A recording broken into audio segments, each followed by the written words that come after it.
మోకాల నొప్పులకు ఎటువంటి సర్జరీ లేకుండా ఎపియాన్ పెయిన్ క్లినిక్ అందిస్తున్న అత్యాధునిక చికిత్స.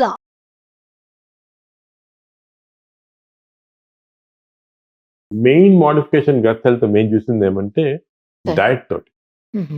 మీకు మెడిటరేనియన్ డైట్ అని తెలుసలేదు మరి. మెడిటరేనియన్ డైట్ ఇప్పుడు పేపర్లో చదువుతుంటాము. అంటే మెడిటరేనియన్ గ్రీస్, కొంచెం ఇటలీ, ఇజ్రాయెల్ ఆ ఏరియాలో ఒక స్పెషల్ టైప్ ఆఫ్ డైట్ తింటారు వాళ్ళు. దాంట్లో ఆలివ్ ఆయిల్ ఉంటుంది, నట్స్ ఉంటాయి, ఫ్రూట్స్ ఉంటాయి, ఫిష్ ఉంటుంది. ఈ డైట్ తిన్న వాళ్ళకి మంచి బ్యాక్టీరియా వచ్చి చాలా రోజులు ఆల్మోస్ట్ 90 years 100 years బతుకుతున్నారు వీళ్ళు. ఈ హార్ట్ డిజీజ్ తక్కువ, అన్ని కూడా తక్కువ. ఎందుకు అని చాలా మంది రీసెర్చ్ చేస్తే వీళ్ళలో ఈ డైట్ తిన్న వాళ్ళకి మంచి హెల్తీ బ్యాక్టీరియా వచ్చేస్తా ఉంది. అది చాలా ఇంపార్టెంట్ విషయం. సో ఆ తీసుకొని మేము ఏం చేసామంటే మనం అలా తింటే ఎలా ఉంటుంది మెడిటరేనియన్ డైట్ రీసెర్చ్ చేయాలంటే. కానీ మెడిటరేనియన్ డైట్ మనం తినలేం. ఆలివ్ ఆయిల్, సలాడ్స్ అన్ని మనకు అలవాట్లేదు. సో ఏం చేసామంటే ఇజ్రాయెల్లో ఒక న్యూట్రిషన్ ఇన్స్టిట్యూట్ ఉంది. దాంతో రీసెర్చ్ చేసి ఇండో మెడిటరేనియన్ డైట్ అని తయారు చేసాం. అంటే మనం దోశ, ఇడ్లీ వాళ్ళ దాంతో ఆలివ్ ఆయిల్స్ చేసి ఒక రీసెర్చ్ ప్రాజెక్ట్ మా హాస్పిటల్లోనే డాక్టర్స్ తోటి చేసాం. అంటే ఒక 50 మంది డాక్టర్స్ కి ఈ డైట్ ఇచ్చాము. 50 మంది డాక్టర్స్ మన సౌత్ రెగ్యులర్ డైట్ మాట. మిగతా యాక్టివిటీస్ అంతా సేమ్. 3 months తర్వాత ఈ మెడిటరేనియన్ డైట్ ఇచ్చిన డాక్టర్స్ కి బాగా హెల్త్ ఇంప్రూవ్ అయ్యి వెయిట్ 3 kg తగ్గిపోయారు. అది ఎందుకు జరిగింది అని చూస్తే లోపల బ్యాక్టీరియా చేంజ్ అయిపోయింది, హెల్తీ బ్యాక్టీరియా వచ్చింది. వేరే మామూలు వాళ్ళకి అలాగే ఉంది మాట. సో ఇది చాలా, నాకు కూడా చాలా ఎంత ఇంప్రెస్ అంటే నేను కూడా డైట్ చేంజ్ మార్చుకున్నాను నేను కూడా. ఎందుకంటే మన డైట్ పైన ఇంత ఇంపార్టెంట్ అంటే డైట్ బ్యాక్టీరియా ఇంపార్టెంట్. బ్యాక్టీరియా అనేది మనం కంట్రోల్ చేయాలంటే మెయిన్గా డైట్ తోటి. ఇంకోటి ఈ బ్యాక్టీరియా ఎలాగ వస్తాయంటే మనకి పుట్టుకతో అంటే మామూలుగా మదర్స్కి వజనల్ డెలివరీ చేసి 6 months దాకా బ్రెస్ట్ ఫీడింగ్ చేసి యాంటీబయాటిక్స్ ఈకపోతే 6 months దాకా చైల్డ్కి హెల్తీ బ్యాక్టీరియా ఉంటాయి. ఆ లైఫ్ అంతా కంటిన్యూ అవుతుంది. అదే మదర్ సిజేరియన్ సెక్షన్ చేసుకొని 6 months లోపల వీనింగ్ చేసేస్తే, బ్రెస్ట్ ఫీడ్ చేయకపోతే ఈ చైల్డ్కి 6 months లోపల ఇప్పుడు చిన్న డైరీస్ కూడా యాంటీబయాటిక్ ఇచ్చేస్తుంటారు. అలా చేస్తే బ్యాడ్ బ్యాక్టీరియా. పాపం ఆ చైల్డ్ ఫాల్ట్ కాదు, ఆ మంచి ఫాల్ట్ కాదు. చిన్నప్పుడు ఈ ఐదర్ అన్నెసరీ సిజేరియన్ ఆపరేషన్ అన్నా, లేకపోతే యాంటీబయాటిక్స్ ఇవ్వటం వల్ల కానీ, లేకపోతే బ్రెస్ట్ ఫీడింగ్ చేయటం లేకపోవటం వల్ల కానీ బ్యాక్టీరియా వచ్చేసాయి. అండ్ లైఫ్ లాంగ్ ఈ బ్యాడ్ బ్యాక్టీరియా ఉంటాయి. దానికే నవ్ వీఆర్ ఎంఫసైజింగ్ ఎర్లీ స్టేజ్లోనే మేము మంచి బ్యాక్టీరియా తెచ్చుకోవాలా. Vaginal delivery important. అసలు ఎంత మేజర్ ప్రాబ్లం ఉంటేనే యాంటీబయాటిక్స్ ఇవ్వండి, లేకపోతే ఇవ్వద్దండి 6 months దాకా. మదర్ని కూడా ఇంతకుముందు 3 నెలలు అన్నా, ఇప్పుడు 6 నెలల దాకా బ్రెస్ట్ ఫీడింగ్ చేయమంటున్నాం. చేస్తే మనకి హెల్తీ బ్యాక్టీరియా. సో అక్కడి నుంచి స్టార్ట్ అవుతుంది. స్టార్టే మన లైఫ్. మనం ఇంకోటి ఫుడ్స్ చేంజ్ చేయడం కానీ ఇవ్వాలా, దానివల్ల స్మోకింగ్ వల్ల, ల్యాక్ ఆఫ్ అన్ని కూడా బ్యాక్టీరియా పైన effect. So the bacteria are the brain controlling everything. ఇంతకుముందు మనకి ఎప్పుడో పూర్వకాల చరక మెడిసిన్ ఉండే, చరక పుస్తకం, ఆయన చరక పుస్తకంలో రాశాడు, the source of all disease is the gut. అంటే మన కడుపులోనే అన్ని జబ్బులు పుడతాయని రాశాడు. అప్పుడు ఎవరు నమ్మేవాళ్ళు, ఆయన ఎందుకు రాశాడో మరి తెలియదు, అలాగా రాశాడు. అప్పుడు హార్ట్ అటాక్ రావచ్చు అని అందరు అనుకునేవాళ్ళు.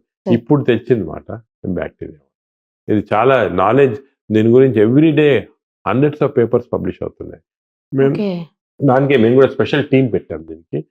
PhD research workers, doctors, deity అందరు కలిపి వర్క్ చేస్తున్నారు. మనకి 4-5 years ఇంకా కూడా చాలా న్యూ ఐడియాస్, రీసెర్చ్ దీని గురించి చాలా మంచి విషయాలు తెలుస్తాయి. సార్, ఇప్పుడు బ్యాక్టీరియాని గుడ్ బ్యాక్టీరియా చేసే అవకాశం అందరిలో అవకాశం ఉంటుంది, అందరికి చెయ్యొచ్చా? ఎలా చేయొచ్చు? ఫస్ట్ మనం బ్యాడ్ బ్యాక్టీరియా ఏమున్నాయని చెక్ చేయాలన్నమాట. మనకి ఈ మెటాజీనోమిక్స్ చేస్తే తెలిసిపోతుంది. టెస్ట్ మనం మోషన్ తీసుకొని అన్ని మేము ల్యాబ్ లో అన్ని ఆల్ బ్యాక్టీరియా జీన్స్ చెక్ చేస్తాం. దీన్ని మెటాజీనోమిక్స్ అంటారు. అంటే 1000 species ఆఫ్ బ్యాక్టీరియా. కొంతమందికి 900 ఉంటాయి, కొంతమంది 1000 ఉంటాయి, కొంతమంది 800 ఉంటాయి. అన్ని చెక్ చేస్తాం. చెక్ చేసి ఈచ్ బ్యాక్టీరియా కనుక్కుంటాం. ఈ 1000 species లో ఏ బ్యాక్టీరియా ఉన్నాయి, ఏ టైప్ ఉన్నాయి, గుడ్ బ్యాడ్ రేషియో ఎలా ఉందని ఫస్ట్ కనుక్కుంటాం. సో రేషియో తప్పు ఉంటే అది ఎలా చేంజ్ చేయాలా అంటే కొన్ని రేషియోస్ కి కొంత టైప్ ఆఫ్ డైట్ ఇస్తే బెటర్, కొన్ని రేషియోస్ కి స్పెషల్ మెడిసిన్స్ ఉన్నాయి. బట్ జనరల్గా ఎలాగంటే విత్ హెల్తీ డైట్ హ్యాబిట్స్. అంటే హెల్తీ డైట్ అంటే ఎక్కువ ఫైబర్ ఎక్కువ తినాలి. వెజిటేరియన్ ఎక్కువ ఉంటుంది ఫైబర్. ఈ డైట్ ఫ్యాట్స్ కూడా వచ్చాయి, అంత తప్పు. కీటో డైట్ అంటారు, ఒట్టి నాన్ వెజిటేరియన్, దాంట్లో ఇదేమి ఉండదు, వెజిటబుల్స్ ఉండవు. తప్పది కీటో డైట్ అని. అదేవిధంగా డిఫరెంట్ హై కొలెస్ట్రాల్ డైట్, ఇవన్నీ డిఫరెంట్ టైప్స్ ఆఫ్ ఫ్యాట్స్ వచ్చాయి డైట్లో. Sir. అట్కిన్సన్స్ డైట్ అని. ఇవన్నీ ప్రజలు ఏమంటారంటే దానివల్ల ఏమంటే వెయిట్ తగ్గుతుంది కానీ బ్యాక్టీరియా చేంజ్ చెప్పే వేరే జబ్బులు వస్తున్నాయి. సో అది కాకుండా హెల్తీ డైట్ అంటే ఫైబర్ ఎక్కువ ఉండాలా, నట్స్, ఫ్రూట్స్, వెజిటబుల్స్, యోగట్ అని అంటే మనం పెరుగు అంటాం కదా, ఇంట్లో అవును. చేసిన పెరుగు చాలా మంచిది, దానిలో బ్యాక్టీరియా ఉంటాయి. 3 పూటలు తిన్నా మంచిది. ఓ అది కూడా తెలియదు. పబ్లిక్ ఏమనుకుంటారు పెరుగు దానివల్ల ఈ న్యూమోనియా వస్తుంది అనుకోని, అది తప్పది. పెరుగు చాలా మంది దానిలో బ్యాక్టీరియా ఉంటాయి. సో పెరుగు 3 times 3 పూటలు కూడా మంచిదే, పెరుగు ఓ. ఒకటి. అదేవిధంగా కొన్ని ప్రోబయాటిక్స్ ఉంటాయి కొన్ని దాంట్లో. ఫర్ ఎగ్జాంపుల్ కెఫీర్ అనేది మన వాళ్ళు తక్కువ, బటర్ మిల్క్, మజ్జిగ అవి ఎక్కువ, చీజ్ దాంట్లో ఎక్కువ ఉంటాయి. ప్రీబయాటిక్స్ అంటే కొన్ని ఫుడ్స్ వల్ల బ్యాక్టీరియా తయారవుతాయి. అది ఇవన్నీ యాపిల్, ఆరెంజ్, దాని తర్వాత మన ఆనియన్స్, గార్లిక్స్ తింటే మంచి బ్యాక్టీరియా ఎక్కువ అవుతాయి అన్నమాట, ఓ హెల్త్కి మంచిది. అలాగా ప్రీబయాటిక్స్ ఇవి డయట్ మ్యానిపులేషన్ వల్ల. అదేవిధంగా మనకు స్పెసిఫిక్గా ఈ బ్యాక్టీరియా తక్కువ ఉన్నాయంటే మనం క్యాప్సూల్స్లో ఆ బ్యాక్టీరియా ఇవ్వచ్చు. ఓకే. బ్యాక్టీరియా ఇంక్రీజ్ చేయొచ్చు మనం కంటెంట్స్. అదేవిధంగా వీళ్ళు కొన్ని మెడిసిన్స్ తీసుకుంటారు, యాంటీబయాటిక్స్ కాకుండా వేరే మెడిసిన్స్ కూడా, అసిడిటీ తగ్గించడానికి మెడిసిన్స్ తీసుకుంటాం. దానివల్ల బ్యాక్టీరియా చేంజ్ అయిపోతుంది, చెడ్డ బ్యాక్టీరియా వస్తుంది. అవి ఆపటము కొంతమంది సంవత్సరాలుగా తీసుకుంటుంటారు అన్నమాట, Sir. ఏం లేకుండా అసిడిటీ అని. సో మనం బ్యాక్టీరియా చేంజ్ చేయొచ్చు. మన దగ్గర ఇప్పుడు ఉంది టెక్నిక్. ఫస్ట్ స్టడీ చేసి ఎంతవరకు చేంజ్ చేయాలి, ఏం చేంజ్ చేయాలి చేస్తున్నాం. అది చేస్తే మంచి బ్యాక్టీరియా వస్తుంది. సార్ ఇప్పుడు అలా చేయాలంటే ఈ టెస్ట్ అదంతా పెద్ద కాస్ట్లీ వ్యవహారమా ఎట్లా? ప్రస్తుతానికి ఈ టెస్ట్ అనేది ప్రస్తుతానికి అప్రాక్సిమేట్గా 15,000 రూపీస్ అవుతుంది. ఎందుకంటే దీనికి చాలా సొఫిస్టికేటెడ్ టెస్ట్. బట్ కంపారిటివ్లీ మన కంట్రీలో తక్కువ. ఈ సేమ్ టెస్ట్ అమెరికాలో 1 lakh రూపీస్ అవుతుంది, మన దాంట్లో తక్కువ. ఓకే. ఇప్పుడు దానికి అమెరికా నుంచి కూడా ఇక్కడికే సోర్స్ చేస్తున్నారు. ఇక్కడే చేయండి మీకు చీప్గా అయిపోతుంది కదా. ఏ ఏజ్ నుంచి ఏ ఏజ్ వరకు ఇది చేయొచ్చు సార్? ఎప్పుడన్నా చేయొచ్చు కానీ జనరల్గా మేము అడల్ట్స్కి, ఎందుకంటే చిల్డ్రన్ లో డైనమిక్ గా చేంజ్ అవుతుంటాయి. ఓహో. సో దానికి ఏజ్ వరకు చేంజ్ అవుతుంటాయి సార్? యూజువల్ గా అరౌండ్ 15 years దాకా చేంజ్ అవుతుంటాయి. 15 years తర్వాత స్టెబిలైజ్ అవుతుంది. సో 15 years తర్వాత వేరే అడ్వైజింగ్ ఇస్తాం. So adults correct present? Adults correct. Adults కి దీన్ని గట్ మైక్రోబయామ్ మెటాజినోమిక్స్ అంటారు. Up to A age sir? Up to 70 years దాకా పర్వాలేదు. ఓకే. చేసి దీన్ని ఏం చేంజ్ వచ్చే చూసి మాడిఫికేషన్ చేస్తాం. దాన్ని మళ్ళీ చేంజ్ చేసి మంచి చూసాం చాలా మందికి హెల్త్ ఇంప్రూవ్ అయిపోతుంది, వెయిట్ తగ్గిపోతారు, డయాబెటీస్ కంట్రోల్ వచ్చేస్తుంది. అదే విధంగా వాళ్ళకి జనరల్ హెల్త్ బాగా షార్ప్నెస్ ఇంక్రీజ్ అవుతుంది, డల్నెస్ పోతుంది, బాగా యాక్టివ్ అయిపోతారు. అది చేస్తాం. ఇదే ఈ బ్యాక్టీరియల్ ట్రీట్మెంట్ కొన్ని సీరియస్ డిజీజ్ కూడా ఇస్తున్నాము. ఫర్ ఎగ్జాంపుల్ అల్సరేటివ్ కోలైటిస్ అంటే ఇన్ఫ్లమేటరీ బౌల్ డిజీజ్. ఈ సివియర్ ఆల్కహాల్ తాగి లివర్ చెడిపోతే ఈ బ్యాక్టీరియా ట్రీట్మెంట్ రివర్స్ చేయొచ్చు, అది కూడా చేస్తున్నాం. అదేవిధంగా కొన్నిసార్లు డిప్రెషన్, ఆటిజము వీళ్ళకి కూడా హెల్ప్ ఉంది. ఇన్ఫాక్ట్ మన హైదరాబాద్ లోనే ఒక హాస్పిటల్, చిల్డ్రన్ హాస్పిటల్ బయట పెరిఫెరల్ ఉంది, అది పెద్ద ఫేమస్ కాదు. అవి సర్ప్రైజ్డ్, అక్కడ బ్యాక్టీరియా ట్రీట్మెంట్ ఆయన తెలియకుండా ఇస్తున్నారు ఆటిజం చిల్డ్రన్ కి. వాళ్ళు బాగా అయిపోతున్నారు 70%. ఆటిజం కి ఇప్పుడు ట్రీట్మెంట్ లేదు, ఎన్నో అవుతున్నారు. వాళ్ళకు కూడా ఎందుకని తెలియదు కానీ they found by trial and error.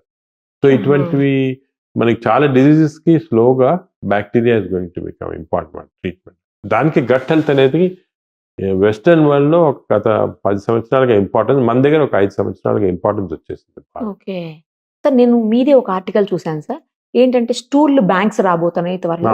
ఆ స్టూల్ ని అంటే మంచి బాగా ఉన్న స్టూల్ ని తీసుకొని బాగాలేనటువంటి ఈ యువతల వాళ్ళ ఇంటెస్టైన్స్ అంటే ఎవరికి ప్రాబ్లం ఉందో ఇంటెస్టైన్స్ మొత్తం క్లీన్ చేసేసి ఈ స్టూల్ ని అది ఏంటి సార్ అసలు దాని గురించి? అది దీన్ని FMT అంటారు, ఫీకల్ మైక్రోబయల్ ట్రాన్స్ప్లాంటేషన్. అంటే ఈ మన స్టూల్స్ లో ఈ బ్యాక్టీరియా చాలా ఉంటాయి అన్నమాట. ఈ స్టూల్స్ ని మనం నార్మల్ గా stool is evacuated and flushed off, thrown off కదా. కానీ హెల్తీ వాళ్ళకి, ఫర్ ఎగ్జాంపుల్ బాగా మంచి అథ్లెటిక్ గా హెల్తీగా ఇంటెలిజెంట్ పర్సన్ స్టూల్ వేరేగా ఉంటుంది, ఒక డిజీజ్ ఉన్న పర్సన్ స్టూల్ వేరేగా ఉంటుంది, వీక్ గా ఉన్న డిజీజ్. సో టెక్నికలీ మనం ఈ strong person stool weak person ఇస్తే you can change the whole characteristic. ఇప్పుడు దానికే కొన్ని హాంకాంగ్ లో ఫర్ ఎగ్జాంపుల్ ఈ స్టూల్ బ్యాంక్స్ ఉన్నాయి. So healthy persons can donate stool. In fact they pay money ఇస్తారు స్టూల్ డొనేట్ చేస్తే. ఎందుకంటే వాళ్ళు బ్లడ్ డొనేషన్ లాగా స్టూల్ డొనేషన్. అది స్టూల్ ని మాడిఫై చేసి దాన్ని అంతా మెటీరియల్ అంతా తీసేసి బ్యాక్టీరియాని మనం ప్రిజర్వ్ చేసి బ్యాంక్స్ లో, అంటే మన బ్లడ్ బ్యాంక్ లాగా ప్రిజర్వ్ చేస్తారు. -20 degrees ప్రెస్ చేసామనుకోండి, అది Okay, ఎన్ని sir. సంవత్సరాలుగానే అలాగే ఉంచొచ్చు. సడన్‌గా ఎవరికైనా కావాలా, ఎవరైనా వచ్చి నాకు ఈ టైప్ ఆఫ్ స్టూల్ కావాలా సార్. అంటే ఇమీడియట్‌గా మన స్టూల్ బ్యాంక్‌లో తీసి ఇస్తారు. వాళ్ళు they will give it through enemas to the person and he will get nil improvement. అలాగే కొత్త కాన్సెప్ట్ వచ్చింది స్టూల్ బ్యాంక్స్‌లో. Sir. అండ్ అది కూడా బ్లడ్ బ్యాంక్ లాగా ఇదంతా కూడా there is some commerce involved in. Stool ఇచ్చిన వాళ్ళు దే పే సంథింగ్, వాళ్ళు స్టూల్ బ్లడ్ ఇచ్చినట్టు ఉంటాయి. So all this is now becoming a second type of act. అంటే బ్లడ్ బ్యాంక్ లాగా స్టూల్ బ్యాంక్స్ కూడా ఫ్యూచర్లో ఒక కాన్సెప్ట్ వచ్చేస్తుంది. ఇంకోటి కూడా విన్నాను సార్ నేను ఈ మధ్యలో. ఏంటంటే గట్ హెల్త్‌ని అంటే మంచిగా హెల్తీగా పెట్టడం కోసం సంథింగ్ ఏదో ఒక ట్యూబ్స్ తోటి లోపలికి ఫ్లెష్ లాగా పంపించి దాన్ని క్లీన్ చేస్తారు మొత్తం అది ఇంటెస్టైన్స్ తప్పు. అన్న. అది తప్పది. అది తప్పా సార్? అది తప్పు. అది ఎనిమా థెరపీ అంటారు. వాటర్ ఎనిమా థెరపీ అంటారు. ఆ, అది నార్మల్‌గా ఆయుర్వేదాలో, యోగా సెంటర్స్‌లో లేకపోతే కొన్ని హెల్త్ రిసార్ట్స్ ఉన్నాయి. దాంట్లోనే చేస్తున్నారన్నమాట. హెల్త్ రిసార్ట్స్ కరెక్ట్ అదేం సార్. అక్కడే చేస్తారంటే విన్నాను. ఎనిమా లాగా ఇచ్చి బాగా వాటర్ పాస్ పంపించి చేసి క్లీన్ పంపిస్తే చేసి క్లీన్ చేస్తారు. మనకి టెంపరీగా ఏదో కొంచెం బాగా ఫ్రీగా ఉంటుంది మాట. అది తప్పు. ఎందుకంటే 2-3 కారణాలు ఉన్నాయి. సార్. దీనివల్ల స్టూల్స్ మన బ్యాక్టీరియా చేంజ్ కాదు.